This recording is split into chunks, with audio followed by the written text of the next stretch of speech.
Bueno, acá voy a explicar el trabajo práctico uno de análisis real, bueno, para el día de hoy, para el 9 de septiembre. Bueno, el primer punto pide que analicemos validez de una serie de afirmaciones y las justifiquemos. Eh, el punto A dice que existen conjuntos de medida nula que no son medibles. Bueno, acá, en base a lo que son los apuntes de los que disponemos, tenemos que la proposición 2.1 de la clase 2 dice que, bueno, si un conjunto tiene medida nula, entonces es medible, con lo cual, bueno, si el conjunto tiene medida nula, es medible, ya no podría ser el caso que existan conjuntos de medida nula que no sean medibles. Por eso, falso el primero. Bueno, el segundo, existen abiertos que no son medibles por una situación similar, también es falso porque, bueno, acá tenemos una propiedad de la clase 2 que dice, bueno, que todo conjunto sigma elemental es medible.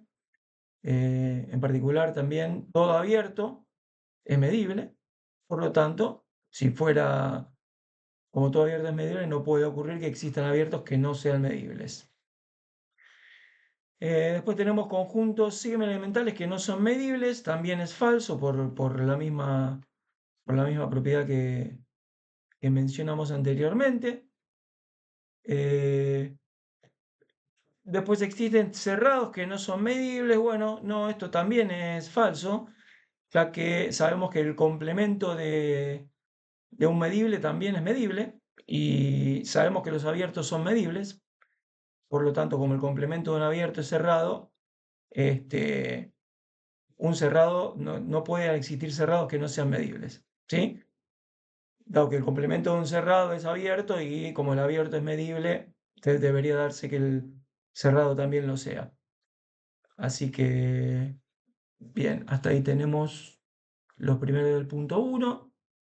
Después también toda intersección numerable de medibles es medible. Bueno, esto es verdadero porque ya tenemos un corolario de clase, el corolario 2.2 de la clase 2.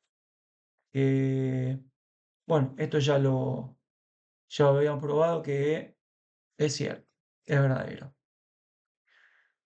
Bueno, el ejercicio 2 nos dice que definimos un conjunto, Q sub n, conjunto de cuadrados semiabierto, conformado de esta manera. Y bueno, estamos definiendo un subconjunto de R2 que llamamos E, que sería la unión de todos los cuadrados de esta forma. Se pide calcular la medida del eje del conjunto E. Bueno, yo lo primero que hice fue explorar cómo queda conformado cada Q sub i, digamos, cada cuadradito. Y bueno, lo que observamos que aparentemente hay algún, o al menos me ha parecido a mí que hay algún problema en el enunciado porque la unión no resulta disjunta, porque acá tendríamos algo así, es lo que nos estaría quedando, ¿no? Es decir, tendríamos el Q sub 1, digamos, sería eh, todo, digamos, sería donde estamos, como que sería toda esta parte del Q sub 1, ¿no? Digamos, el borde en un medio no, pero sí, digamos, los bordes en cero. El Q sub 2 sería 0 un cuarto, 0 un cuarto por 0 un cuarto, es decir, sería ese de ahí. El Q sub 3 sería 0 un octavo por 0 un octavo, es decir, sería ese de ahí, con lo cual no estarían quedando una unión de cuadrados disjuntos, porque, bueno, en principio acá tendríamos una obsesión decreciente, ¿no? Es decir, Q1 incluye a Q2, incluye a Q3 y así sucesivamente. Con lo cual acá, bueno, acá lo escribí, ¿no? La unión no es disjunta, como afirma el enunciado, por lo tanto acá lo que va a suceder es que la unión de todos los Q sub n me va a dar igual a Q sub 1, que es el que incluye a todos los demás.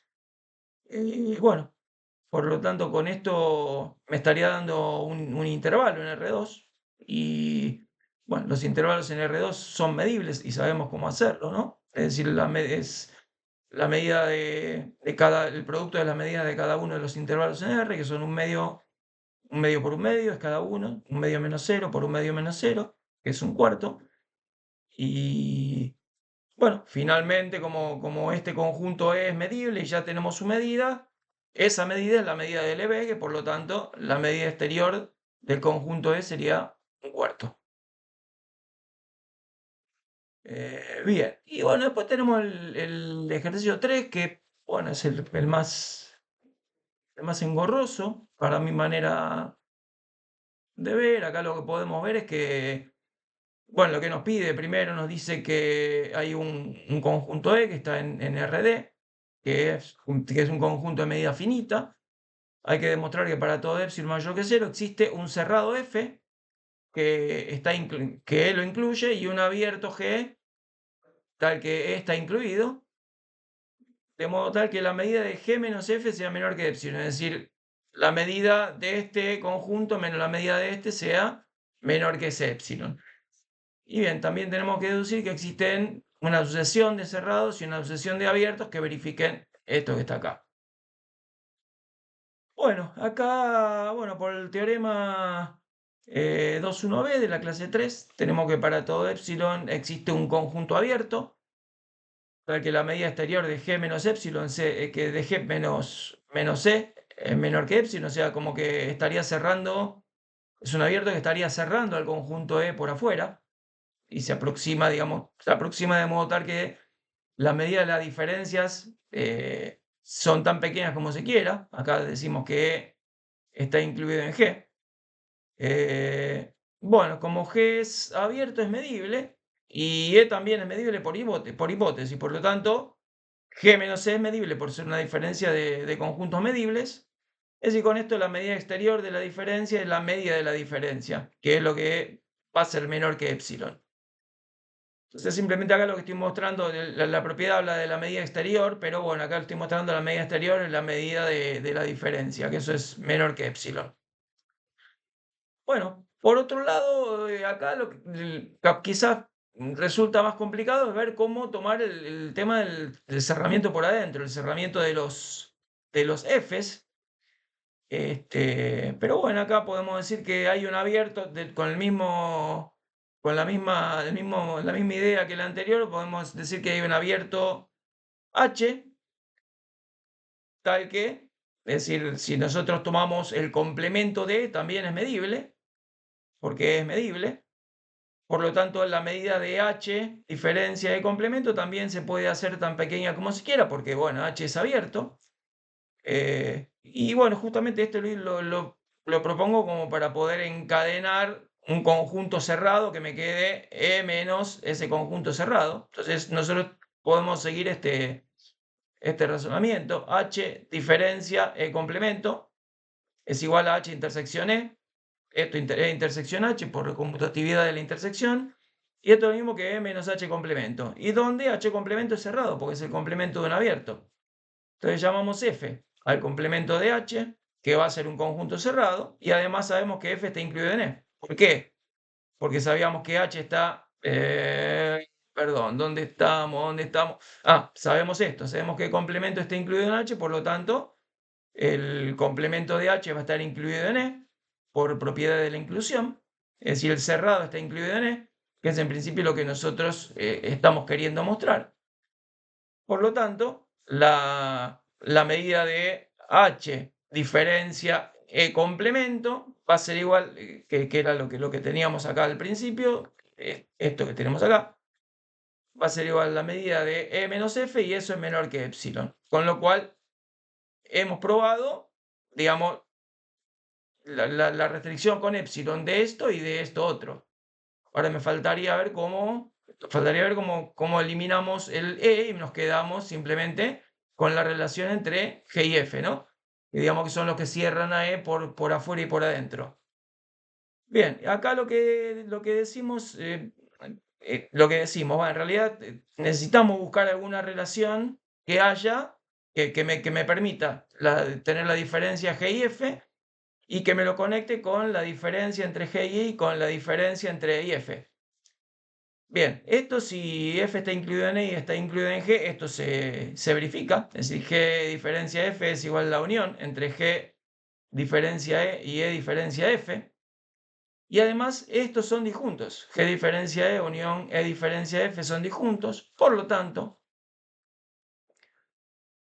y además son todos medibles. Y G, bueno, acá lo que dije recién, G diferencia E, G diferencia F disjuntos. Por lo tanto, por el corolario de la clase, el corolario 1.1 de la clase 3, que nos dice que si hay una intersección vacía, o sea, si hay dos conjuntos que son disjuntos, la medida de la unión es la suma de las medidas.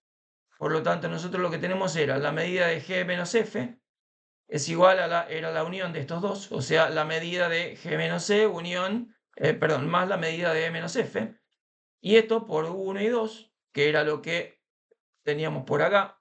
1 es esto y 2 es esto. Entonces esto por 1 y 2 nos queda menor que 2 épsilon. Y acá concluimos para que tomando cualquier épsilon prima, siendo épsilon prima igual a 2 épsilon, es decir, esto de acá, se va a cumplir que la medida de G menos F sea menor que épsilon prima, donde acá se verifica que F incluido en E incluido en G, que era lo que queríamos probar al principio. Y bueno, y después otra cosa que nos pedía el enunciado era probar que, bueno, que existe una sucesión de cerrados y una sucesión de abiertos, bueno, tal que pase esto de acá, es decir, que el límite de un k tendiendo a infinito del término f sub k sea igual al límite con k tendiendo a infinito del término g sub k, y esto que sea la medida de. Es un poco lo mismo, ¿no? Es decir, quiero ver que tomando esto como una sucesión, encontrando una sucesión que cierre por dentro y una sucesión que cierre por fuera, tomando el término infinito de esa sucesión, te resulta que la medida coincida con la medida de E. Bien, y esto un poco acá también lo explicamos. Tenemos, bueno, lo que acabamos de probar es que la medida de G menos E menor que epsilon, siendo estando E incluido en G. Y la medida de E menos F es menor que epsilon, estando F incluido en E, siendo G abierto y F cerrado. Acá bastaría proponer un F que sea cerrado, una sucesión de cerrados, digamos, y otra sucesión de abierto, proponiendo un epsilon sub k que sea 1 sobre k.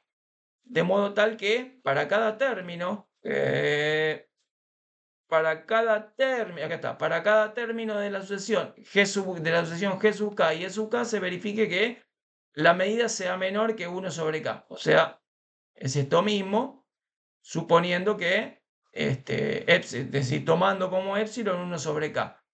Con esto lo que estaríamos haciendo es tomando todos términos de la sucesión que difieran, o sea, todos términos de la sucesión que se vayan aproximando a E, de modo tal que la medida sea menor que 1 sobre k. O sea, a medida que vamos avanzando, a medida que vamos tomando más términos en la sucesión, lo que va sucediendo es que la diferencia entre, digamos, como se van acercando el conjunto G con el conjunto E, la medida sea cada vez más chica.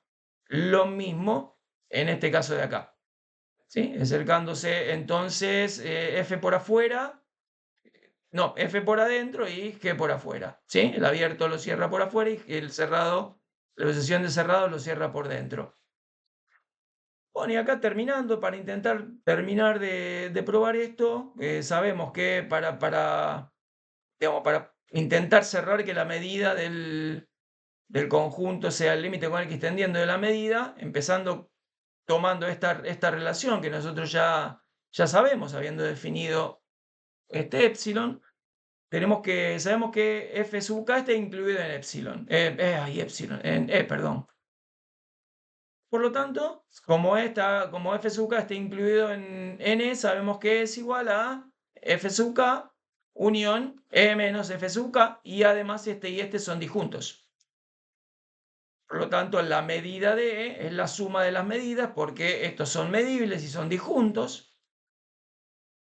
Y acá además sabíamos que la medida de E menos F sub K era menor que 1 sobre K, ¿verdad? E menos F sub K era menor que 1 sobre K, por lo tanto estamos estableciendo esta relación de desigualdad. Pero a su vez, como F sub K está incluido en E, sabemos que la medida de F sub K es menor o igual que la medida de E. Por lo tanto, esto a su vez es menor o igual que la medida de E más 1 sobre K. Bueno, acá aclaré, porque F sub K está incluido en E.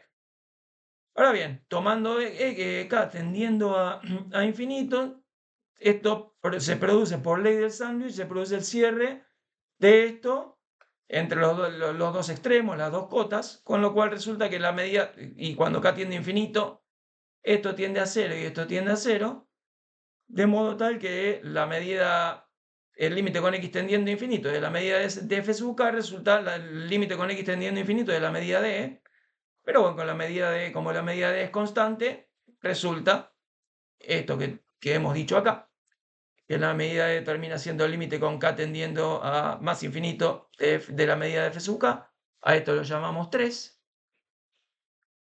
Y bueno, de manera análoga, bueno, acá no sé por qué, no sale, dice análogamente, estamos proponiendo algo similar, decimos, digamos, para la otra. Nosotros trabajamos con esta recién, vamos ahora a esta otra.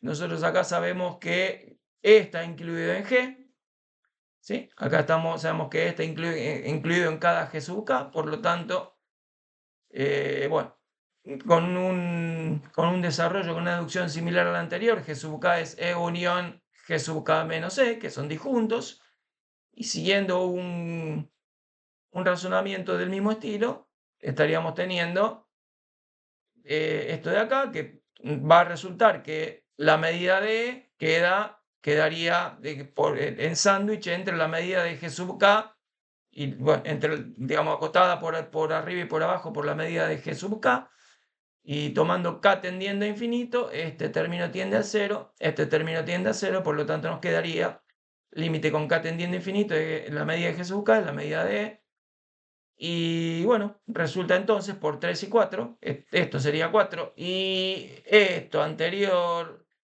sería 3, ambos son iguales a la medida de E, por lo tanto, resulta que el límite con K tendiendo a infinito de la medida de G sub K es igual a la medida de E, igual al límite con K tendiendo a infinito de la medida de F sub K. Con lo cual hemos mostrado las dos sucesiones y el término F sub K con K tendiendo a infinito y G sub K con K tendiendo a infinito resultan iguales a la medida de E. Así que bueno, esto sería todo lo del trabajo práctico 1.